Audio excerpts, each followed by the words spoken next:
All welcome to the care Samvad with me Mirchi Hemant. Well yes, ఈ రోజు నాకు ఈ పీడియాట్రిక్స్ కి సంబంధించి బోల్డెన్ డౌట్లు ఉన్నాయి అండ్ అది క్లియర్ చేయడానికి నాతో పాటు ఉన్నారు doctor Vittal. He's a consultant and in-charge of the department of paediatrics in Care hospitals Banjara Hills. Doctor welcome. Hi. చెప్పాను కదండి, నాకు బ్యాగ్ ఆఫ్ క్వశ్చన్స్ ఉన్నాయి, వెరీ వెరీ క్యూరియస్. సో మీరే అన్ని ఆన్సర్ చేయాలి మాకు. Definitely I will try to do my best. Sir, అసలు paediatrics అనగానే ఫస్ట్ నాకు వచ్చేది ప్రీటర్మ్ డెలివరీ అంటారు. అసలు ఈ ప్రీటర్మ్ డెలివరీ ఏంటి, దానికి full term delivery what is the difference sir? Term preterm అంటే ఏంటంటే నార్మల్ గా 9 నెలలు నిండిన తర్వాత పుట్టే పిల్లలందరూ టర్మ్ అని అర్థం. రైట్. సో 9 నెలల్ని doctors say it as like 37 weeks. 37 వారాలు. 37 వారాల కన్నా తక్కువ పుట్టిన పిల్లల్ని ఏజ్ కి ఈ ప్రీటర్మ్స్ అంటారు. సో ప్రీటర్మ్స్ లో కూడా కేటగరైజ్డ్ ఉంటది. 37 వీక్స్ కన్నా తక్కువ అందరినీ ప్రీటర్మ్స్ అంటారు. కానీ anything less than 32 weeks, anything less than 28 weeks కూడా పిల్లలు పుడుతూ ఉంటారు. All together there are all called preterms. Anything more than 37 weeks we call them terms. వాళ్ళు మెచ్యూరిటీ ప్రకారంగా they are like every organ in their body matured అన్న significance ఆ 37 weeks కి we have sort it out and made it an like a boundary. Okay. So any baby who is Born more than 37 weeks is term. Okay. Less than 37 weeks అన్న వాళ్ళని preterm అంటాం. So in this context sir, అసలు preterm baby పుట్టంగానే అసలు ఏమవుతుంది? Preterm babies లో ఏంటంటే ఇప్పుడు నేను చెప్పాను కదండి, 37 వీక్స్ కన్నా తక్కువ ఉండడం అన్న దాంట్లో ఎన్ని వారాలకి పుట్టారు అన్నది. ఇప్పుడు కొంతమంది 32 వీక్స్ కి పుడుతున్నారు, కొంతమంది 28 వీక్స్ కి పుడుతున్నారు, కొంతమంది 34, 36 వీక్స్ కూడా పుడుతున్నారు. సో మెయిన్ వచ్చి డెవలప్మెంట్, మెచ్యూరిటీ అన్నది ప్రతి ఆర్గాన్ కి ఒక టైం అనేది ఒకటి ఉంటది. ఇప్పుడు లంగ్స్ పరంగా మనం వచ్చినప్పుడు ఏంటంటే లంగ్ అనేది 24 వారాల నుంచి మెచ్యూరిటీ అన్నది స్టార్ట్ అవుతుంది. 34-35 వారాలకి పూర్తి లంగ్ మెచ్యూరిటీ అన్నది రీచ్ అవ్వడానికి ఛాన్సెస్ 90 to 99% ఛాన్సెస్ ఉన్నాయి. సో ఏదైనా బేబీ 37 వారాల కన్నా ముందు పుడితే లైక్ ఈ మెచ్యూరిటీ ఆఫ్ అన్న ఆర్గాన్స్ ప్రీ మెచ్యూర్ గా ఉంటాయి అన్న దాని మీద we call them prematurity. So దాన్ని బట్టి అమ్మ కడుపులో ఉన్న వాతావరణాన్ని మనం ఎలా బేబీకి ఇవ్వగలుగుతాము అన్న పాయింట్ మీద treatments managements rely on. Sir, మరి ఈ ప్రీటర్మ్ బేబీ అనగానే అందులో ఉండే how do I say biggest health care ఏముంటుందండి పిల్లలకి? బిగ్గెస్ట్ హెల్త్ కేర్ అంటే సపోర్ట్. ఓకే. ఇప్పుడు అమ్మ సపోర్ట్ చేస్తుంది బేబీని. So as being a pediatrician or neonatologist, we need to support that baby like a mother. Sir, మరి ఈ ప్రాసెస్ లో NICU, this is neonatal intensive care unit అంటారు. Sir, ICU విన్నో, ICCU విన్నో, ఈ NICU ఏంటి? కాస్త అంటే నాలాంటి నార్మల్ ఏమంటారు ఈ మెడికల్ టర్మ్స్ అర్థం కాని మనిషికి ఏం చెప్తారు? Okay. NICU care is totally అంటే ఇందాక చెప్పిన దానిలోనే అమ్మ కడుపులో ఉన్న వాతావరణాన్ని ఎంతవరకు మనమైతే పూర్తిగా చేయలేము, కానీ అది ఎంతవరకు చేయగలిగింది అన్నది మాత్రం చూసుకోవడం. అంటే టెంపరేచర్ నుంచి baby breathing, baby like circulation, baby యొక్క యాక్టివిటీ, అవన్నిటిని మనం ఎంతవరకు we can do help for the baby to grow for the further ఆ నెక్స్ట్ అమ్మ కడుపులో పెరగాల్సిన ఆ మిగతా వారాలన్నిటిని మనం ఎంతవరకు బేబీని సపోర్ట్ తీసి బయటికి తీసుకురాగలుగుతామో ఆ టర్మ్ దగ్గర వరకు అన్న దాని మీద NICU బి. సో NICUలో మళ్ళీ కేటగిరీస్ కూడా ఉంటాయి. అంటే like primary, secondary, tertiary care అని.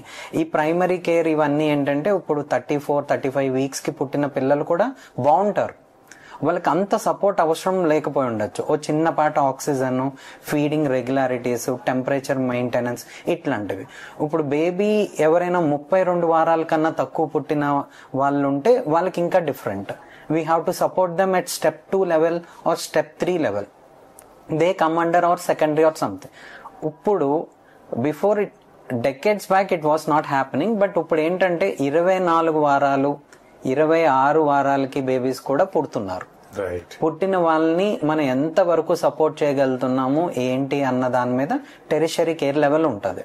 Okay. So put together all to say like giving as much as baby requires in artificial way than what mother gives in the womb. Sir this is like next to God. ఇది అంతవరకు రాలేము, but we can act as like mother అని చెప్పగలను కానీ not God అన్నది. Sir మరి ఇలాంటి times లో ప్రీటర్మ్ బేబీస్ కి సే ఫీడింగ్ కానీ లేకపోతే బ్రీతింగ్ కానీ ఇలాంటి ఛాలెంజెస్ ని ఎట్లా ఓవర్కమ్ చేస్తారు? సపోర్టివ్ సిస్టమ్ లైక్ ఎలా అంటే we have supportive system like HFNC, CPAP, ventilator and all that. Lung open అవ్వడానికి సర్ఫాక్టెంట్ అనే ఒక పదార్థం, ఇట్లాంటివి ఉన్నాయి. ఆ బేబీ రిక్వైర్మెంట్ బట్టి మనం లైక్ ఎంతవరకు ఇవ్వగలుగుతాము, ఆ బేబీ ఎంతవరకు కోరుకుంటుంది అన్న దాని మీద ఉంటుంది. ఇప్పుడు 24 వారాలకి 25 వారాలకి పుట్టిన బేబీస్కి అయితే ventilator support is like almost mandatory. So like we give them A product which lungs open up అవ్వడానికి, ఆ టెంపరేచర్ మెయింటైన్ అవ్వడానికి హ్యూమిడిఫైయర్స్ అని చెప్పి ఆ బేబీ ఇన్ అండ్ అరౌండ్ ఒక టెంపరేచర్ని క్రియేట్ చేయడము. పాలు 34-35 వారాలకి నార్మల్గా ఒక బేబీ అన్న బేబీకి పాలు తాగి గుట్టక వేసి అది లోపలికి వెళ్ళే ఆ సైకిల్ మెచ్యూరిటీ వస్తుంది.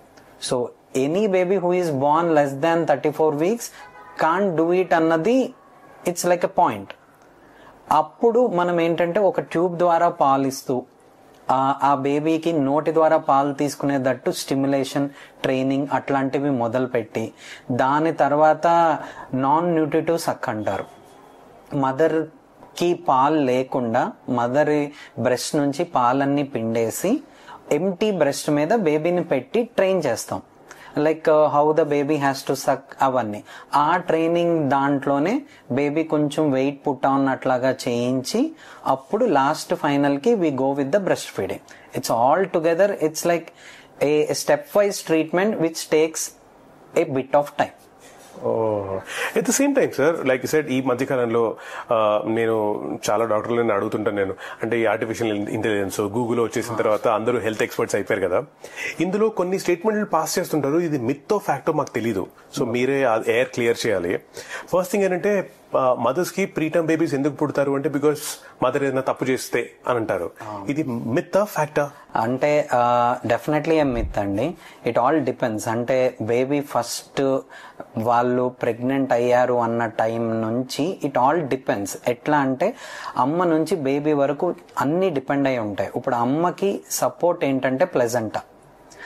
ఆ ప్లెజెంటా అన్నది ఆ యూటెరస్ కి ఆ గర్భసంచికి ఎంత వరకు గట్టిగా నిలబడింది, ఆ గర్భసంచి ఆ ప్లాజెంటా నుంచి బేబీకి ఎంత వరకు బ్లడ్ సప్లై అన్నది రాగలుగుతుంది, బేబీ ఎంత రిసీవ్ చేయగలుగుతుంది.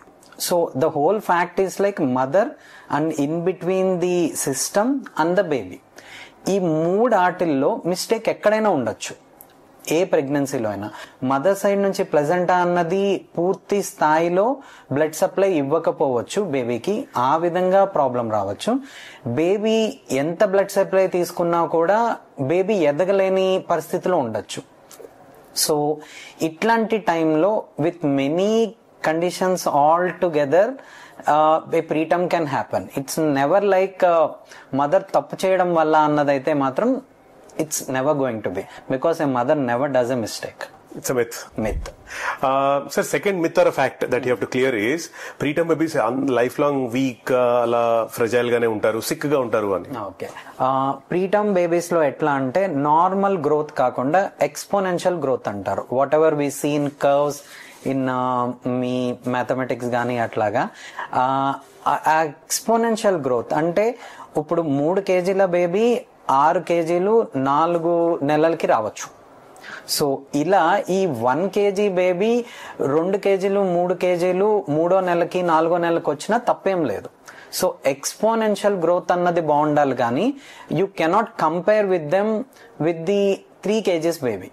Okay. They may meet up to the growth of that 3 kgs baby in 1 year or 2 years, but not like every baby who is born preterm is going to be like immatured immunity atla ani cheppalem.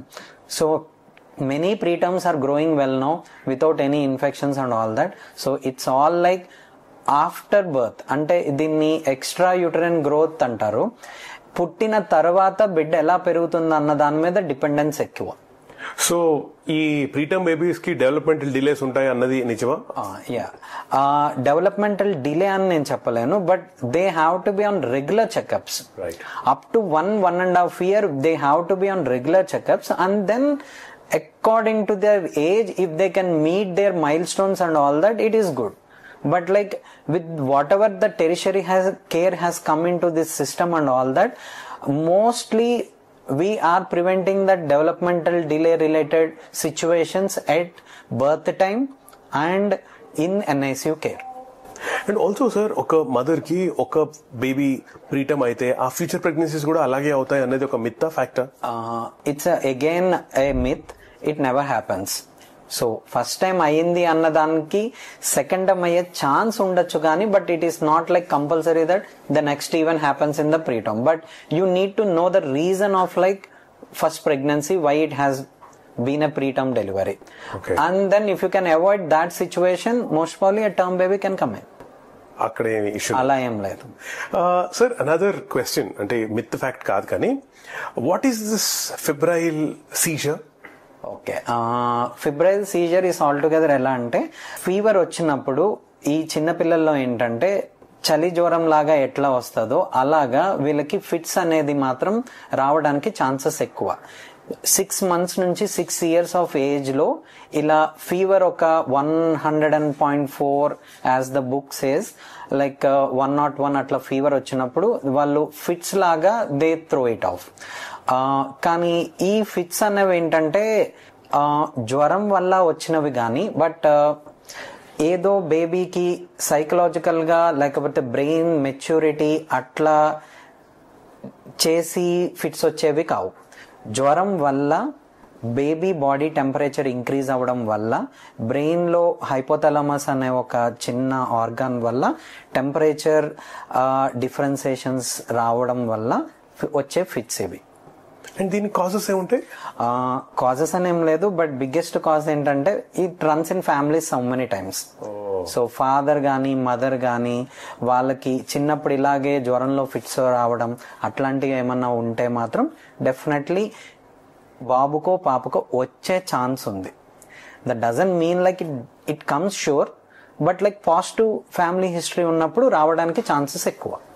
Sir, ఇప్పుడు ఈ febrile Caesar అంటారు కదా, how does it look like? Normal fits లానే ఉంటాయి కానీ, but దీంట్లో ఏంటంటే it's not prolonged. Baby ఒక గట్టిగా బిగుసుపోవడం, కళ్ళు తేలేయడం అట్లాంటివి జరుగుతాయి. బట్ తేలేసిన తర్వాత ఇన్ ఏ మినిట్స్ టైంలో బేబీ మళ్ళీ మనలోకి స్పృహలోకి వచ్చేస్తుంది. సో అలా స్పృహలో రాని తత్వంలో sometimes you cannot call it as a febrile seizure, but like స్పృహలోకి వచ్చి అమ్మను గుర్తుపట్టడం, పక్కనున్న వాళ్ళని గుర్తుపట్టడం, పక్కనున్న లైక్ ఎన్విరాన్మెంట్ కి ఓరియంట్ అవ్వడం, ఇట్లాంటివి తొందరగా జరిగాయి అంటే మాత్రం maximum it is going to be a febrile seizure. మరి ఈ ఎవరికైనా ఒక చైల్డ్ కి ఫిబ్రైల్ సీజర్ లాంటివి ఉన్నాయి అన్నప్పుడు ఆ పేరెంట్స్ తీసుకోవాల్సిన జాగ్రత్తలు ఏంటి, like dos and don'ts?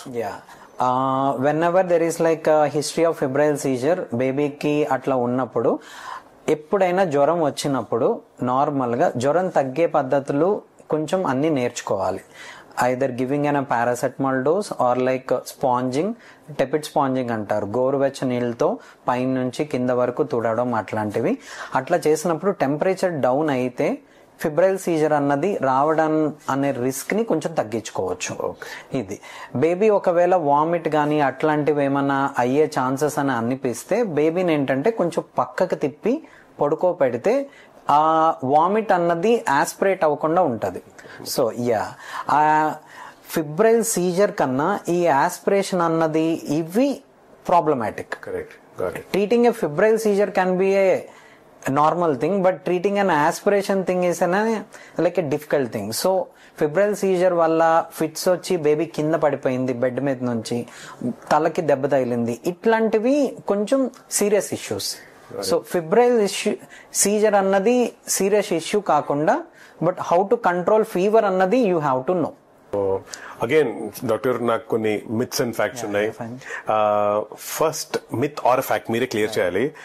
Febrile seizure brain damage చేస్తుంది అంటారు. ఇట్స్ ఎ మిత్ అండి.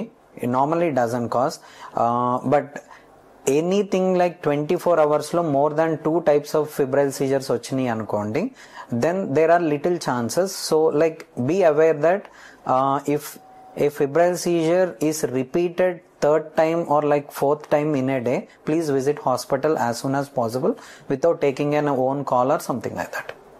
And the second myth or a fact is high fevers ఉన్నప్పుడే ఫిబ్రైల్ సీజర్స్ వస్తాయి. Yes, హై ఫీవర్స్ ఉన్నప్పుడే ఫిబ్రైల్ సీజర్స్ కి రావడానికి ఛాన్సెస్ ఎక్కువ.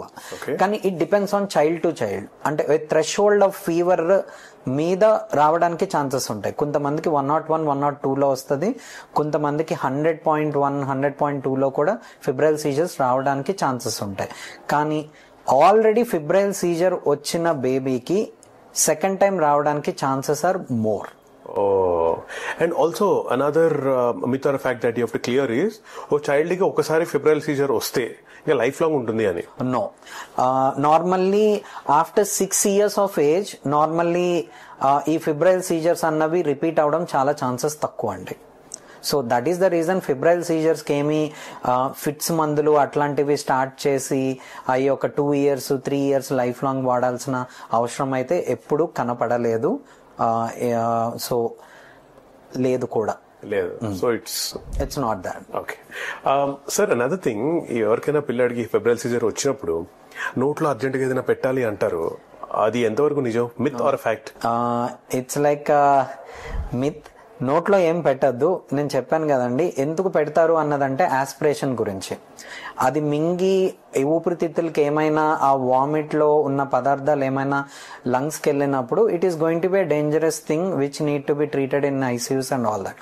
So turn the child to the side words and just let him vomit to the side instead of vomiting in the sleeping position. Normally మనం చేసేటట్టు కాకుండా బేబీని పక్కకు పెట్టి వామిట్ చేయగలిగితే ఈ నోట్లో పెట్టేవి ఇట్లాంటివి అయితే మాత్రం అవాయిడ్ చేయొచ్చు. యాజ్ కంటిన్యూషన్ సార్, వ్యాక్సిన్స్ అంటారు కదా, ఈ వ్యాక్సిన్ అంటే ఏంటి? How do they work? Vaccines like ఎలా అంటే ఒక చిన్న ఇప్పుడు ఉన్న వైరస్ ని దాన్ని కొంచెం ప్యూరిఫై చేసి ఒక వైరస్ లో ఒక చిన్న పార్టికల్ ని one of it's body part అనుకోండి తీసి దాన్ని ప్యూరిఫై చేసి మన బాడీలోకి ఇంజెక్ట్ చేసినప్పుడు ఆ ఇంజెక్ట్ చేసిన మెటీరియల్ కి మన బాడీ డిటెక్ట్ చేసి it will start producing antibodies which are like a fighting system of our body. So ఆ యాంటీబాడీస్ ఏం చేస్తాయంటే అలా ఫైట్ చేసే కొద్దీ మెమరీ యాంటీబాడీస్ అని ఫామ్ అవుతాయి. ఆ మెమరీ యాంటీబాడీస్ అన్నవి ఏంటంటే life long they are going to stay in our body and try to help us out in decreasing the severity of the disease caused by that virus. మరి ఇందులో types ఉంటాయండి vaccines లో types ఉంటాయండి. కొన్ని ఏంటంటే live vaccines, కొన్ని ఏమో inactivated vaccines, కొన్ని dead vaccines. So all together they work like the same. దాన్ని ఎంత స్టేబుల్ ప్రొడక్ట్ గా మన బాడీలోకి ఇవ్వగలిగాము అన్న దాని మీద they have produced it that way. Okay, the second one, ఈ వ్యాక్సిన్ ఇండ్యూస్డ్ ఇమ్యూనిటీ కంటే న్యాచురల్ ఇమ్యూనిటీనే మంచిది, గొప్పది, fact are myth? It's a myth అండి. ఎందుకంటే you cannot tell a patient అట్లా. ఎలా అంటే అందరం చికెన్ పాక్స్ కి ఎక్స్పోజ్ అవ్వం. సో అందరి బాడీలోనూ చికెన్ పాక్స్ వచ్చిన తర్వాత కొంతమందికి 3 రోజుల్లో వచ్చిన లీజన్స్ తగ్గిపోతాయి, కొంతమందికి 10-15 రోజులు ఉంటాయి, కొంతమందికి 20-30 రోజులు కూడా ఉంటాయి. సో పాసివ్ గా వచ్చే ఇట్లా కన్నా ఇమ్యునైజేషన్ తో ఆ చికెన్ పాక్స్ అన్నదాన్ని 3 to 4 రోజుల్లో తక్కువ లీజన్స్ తో చక్కగా తగ్గిపోయేటట్టు చేయొచ్చు. పాసివ్ గా కొంతమందికి వచ్చే ఆ ఇమ్యూనిటీ లెవెల్స్ అవి తక్కువ ఉండొచ్చు. immunization తో we can make it a better life. I don't say passive will not give anything, but like with immunization we can make it a better thing than ఇది. Who is not searching for a better thing? True. So that's how I say it. కానీ passive immunity ఈ vaccination ఇమ్యూనిటీని compare చేసుకోవడం అంటే మాత్రం immunisation gives better immunity to the vaccine we're giving. ఎందుకు ఆ vaccine ఇస్తున్నాం, ఏ క్రిమికి ఇస్తున్నాం అన్న దాని మీద పాసివ్ కన్నా ఇమ్యునైజేషన్ ఇచ్చే immunity is far better. Doctor, too many vaccines వలన ఇమ్యూనిటీ సిస్టమ్ దెబ్బతింటుంది అంటారు. ఫ్యాక్టా, మిత్తా? ఇట్స్ ఎ మిత్ అండి. విచ్ ఎవర్ ద వ్యాక్సిన్, అందుకనే చెప్పాను ముందే, schedule we have made a schedule, not we everyone together. We have like IAP అని చెప్పేసి, we have big pediatric associations and all that. Everyone has studied a lot and they have put so much of effort to make it a schedule. Like ఏ vaccine ఎప్పుడు ఎలా ఇస్తే better అన్న దాని మీద they have made. And ఏ vaccine తో ఇస్తే లైక్ బెటర్ ఇమ్యూనిటీ వస్తుంది అన్నది they have made a research. So all together they have put in a very good schedule where vaccine of one disease will not fight with the other thing and decrease the natural immunity అన్న దాని మీద లేదు. But giving multiple vaccines in a scheduled way is a proper way. Another question, doctor. అసలు diseases rare గా ఉన్నప్పుడు vaccines తో పనే లేదు, ఇది మిత్తా ఫ్యాక్టా? అంటే టోటలీ మిత్ అండి. మనం ఇచ్చే వ్యాక్సిన్స్ అన్ని ఏంటంటే కనపడేవి, డిసీజెస్ కనపడేవి. అంటే ఇప్పుడు నేను మన chicken pox, mumps, rubella, measles, ఇవన్నీ ఏంటంటే కనపడేవి. సో కనపడే వాటికే ఎక్కువగా చూసే డిసీజెస్ కి మాత్రమే మనం ఇక్కడ వ్యాక్సిన్స్ వాడుతున్నాం పిల్లలకి. We are not using vaccines for the rare diseases or something like that. Rare diseases అవి ఇంకా చెప్పాలి అంటే మ్యాండేటరీ అని ఎప్పుడు చెప్పాం. నార్మల్ గా రెగ్యులర్ గా కనపడే ఆ డిసీజెస్ కి మాత్రం we get it vaccine. That's why government has done a very good job with the vaccination schedule and all that. Before like 12 years or 13 years back we don't have like these many vaccines in the government schedule even. Now we are getting everything for free. Children are getting everything for a free. ఇవన్నీ ఏంటంటే even government has made a study that these are more probable diseases in under 5 age of babies అని చెప్పి they have done a research and they thought like ఇవి prevent చేయగలితే next తరం better గా ఉంటదన్న దాని మీదే they have made these vaccines and all that. Vaccines whatever we are giving now are not rare diseases. Another problem with regards to pediatrics ఈ generation లో is పిల్లలు becoming obese. Yes. Main అసలు పిల్లల్లో obesity main కారణం ఏంటి doctor? Frankly ఇప్పుడు చెప్పాలంటే it comes to the schooling systems even everything. Before when we are studying and all that we use to play a lot. అంటే మనకు ఒక గేమ్స్ పీరియడ్ ఉండేది, ప్రతిరోజు ఒక 2 hours 3 hours గేమ్స్ పీరియడ్ అని ఉండేది. But here comes the biggest word of the decade, competition. So in this competitive world everyone things like education is the only thing which we need to concentrate on it. So they are putting so much of pressure on the babies, children and everything. So ela ante they are more off to education than the like cultural activities gaani బయటికి వెళ్ళి ఆడడం కానీ అట్లాంటివి they were like very less now. So more of like fast foods, eating like more of carbohydrates and all that, and not doing good at grounds or something like that. I prefer to say this, everyone have their own definition of obesity, but for me is like a child should play as much as he can, and he needs to gets exhausted and should sleep. Right. Than getting exhausted reading like up to 10 o'clock and 11 o'clock and then sleep, going to bed. So I just more on like physical activity obesity idi. Okay. మరి ఇందులో genetics role కూడా ఉంటుందా? Yes, definitely there is going to be genetic ఇది like genetic related అంటే father mother familial related obesities అట్లాంటివి కూడా చాలా ఉన్నాయి. But environmental factors to the obesity is more now than this genetical. అంటే like plating a child when baby eats more of carbohydrates and this carbonated drinks and ఇట్లా ఎలా ఏంటి ఏమైంది అంటే జెనెటికల్ కన్నా environmental factors like food pollution everything comes in to this category of environment is like more profound than the genetics now. ఈ growth and development మీద కూడా ఈ ఒబెసిటీ ఎఫెక్ట్ చూపిస్తుందా? Definitely there is going to be like ఎలా అంటే growth మీద బేబీకి obesity related అయితే మాత్రం డెఫినెట్లీ ఉంటుంది. As they go for more obesity and all that they will definitely go to metabolic bone disease and all that where that bones అవన్నీ కొంచెం weaken అవడం అట్లాగా total hormonal system will get disturbed. మరి ఇది prevent చేయాలంటే అటు children కానీ ఇటు పేరెంట్స్ కానీ ఏం చేయాలంటారు? పర్లేదు సార్ చెప్పండి. Good food and like good play for that age and all that, weight control, food control, nothing more than that.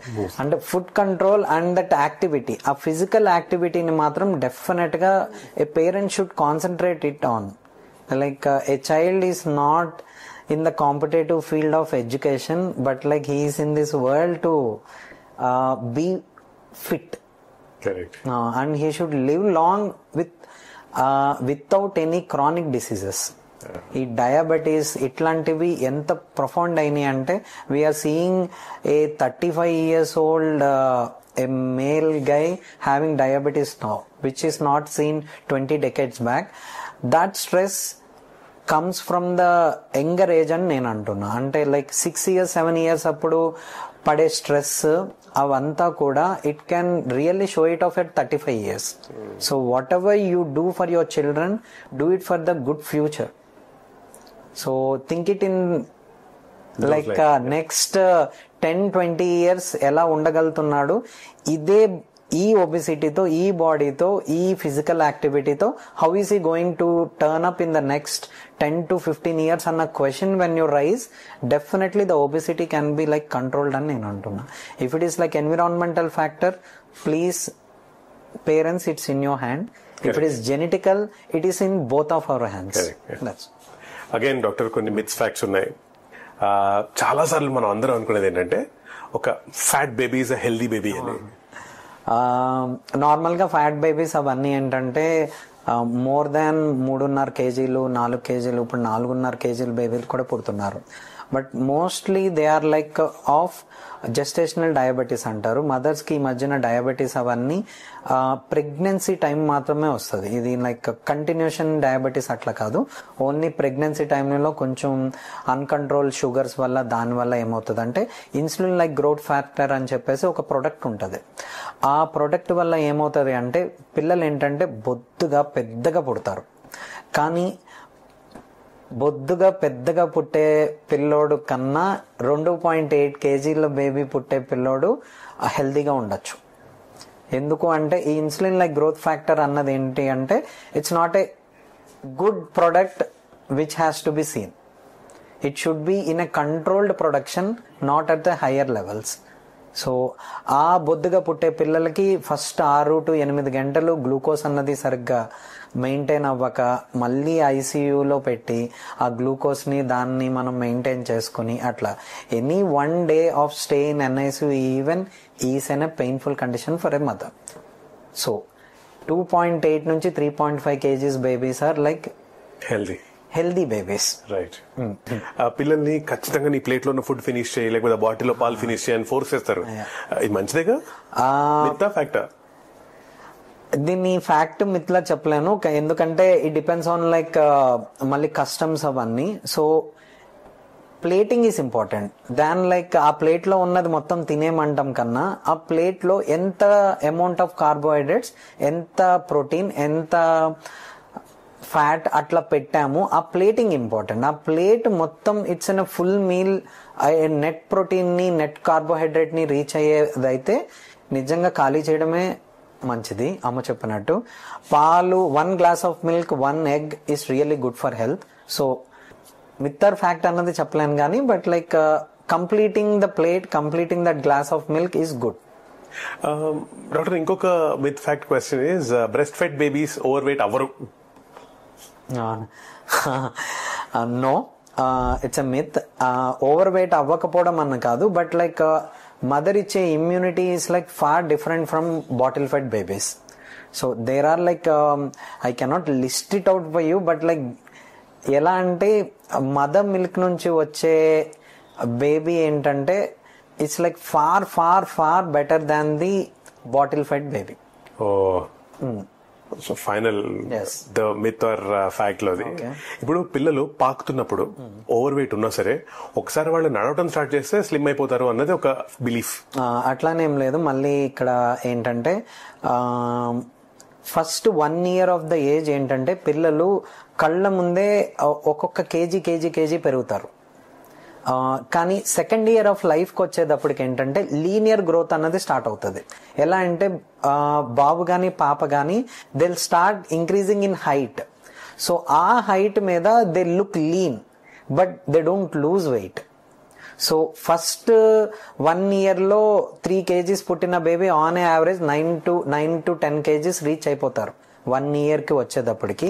But like second year of whole లైఫ్లో they grow only 2 to 3 kgs because of their metabolism and all that. బరువు తగ్గరు కానీ look wise linear growth పెరగడం వల్ల సన్నగా అనిపిస్తారు. అంత మించి బేబీ వెయిట్ లాస్ అన్నది మాత్రం డెఫినెట్ గా చాలాసార్లు జరగదు అట్లా. కానీ మదర్కి నున్ను గ్రాండ్ పేరెంట్స్ కి every time when they baby are anyone looks lean that says that like weight తగ్గిపోయాడు అంటారు. కానీ వెయిట్ మాత్రం తొందరగా పిల్లలు అయితే తగ్గరండి ఫస్ట్ 2 సంవత్సరాలు. డాక్టర్ విఠల్, మీరు అసలు ప్రీ టర్మ్ బర్త్ దగ్గర నుంచి ఓవర్ వెయిట్ ఒబిసిటీ వరకు మీరు అన్ని కవర్ చేశారు. మా డౌట్లను క్లియర్ చేశారు. ముందుగా thank you very much doctor. So nice to have you. And next time ఇంకేమన్నా మిత్తులు ఫ్యాక్ట్లు ఏమన్నా ఉంటే ఖచ్చితంగా నేను మీ దగ్గరకు వస్తాను. Definitely. Thank you so much. Thank you so much doctor.